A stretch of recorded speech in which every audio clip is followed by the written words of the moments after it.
internautes de Seneinfo.net et Seneinfo International, bonjour, bienvenue au résumé de l'actualité de ce vendredi 7 juillet 2023. Un grave incendie s'est déclaré cette nuit au marché Zeng de Pikine, en croire la RFM.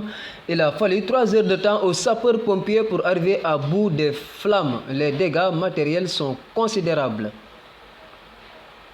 Selon les prévisions de l'Agence nationale de l'aviation civile et de la météorologie, au cours des prochaines 24 heures, des orages et pluies sont prévus dans les régions Est, Matam, Bakel, Kédougou et Tamba, et Sud-Ouest, Ziguinchor, Sédhiou et probablement Kolda, avec de possibles extensions vers Nioro et Kaolack. Ailleurs, un ciel nuageux à couvert prédominera. L'ANACIM informe également que la chaleur humide sera ressentie sur une bonne partie du territoire, avec des températures maximales qui avoisineront 30 à 35 degrés sur le littoral et 34 à 40 degrés sur le reste du pays.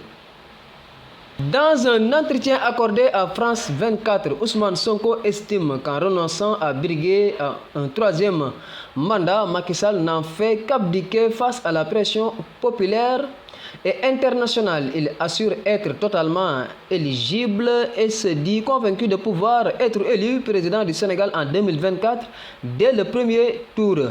Il a aussi mis en garde qu'il n'y aura pas d'élection au Sénégal ou alors ce sera dans un chaos indescriptible si par des combines judiciaires le président Macky Sall voulait empêcher sa candidature. Toutefois, Ousmane Sonko dit être prêt à pardonner et même à oublier.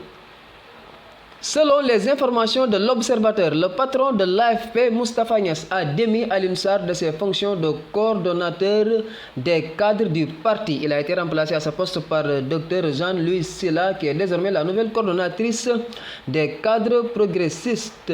Pour rappel, le 13 mai dernier, Alioune Sarr avait déclaré sa candidature à l'élection présidentielle de 2024.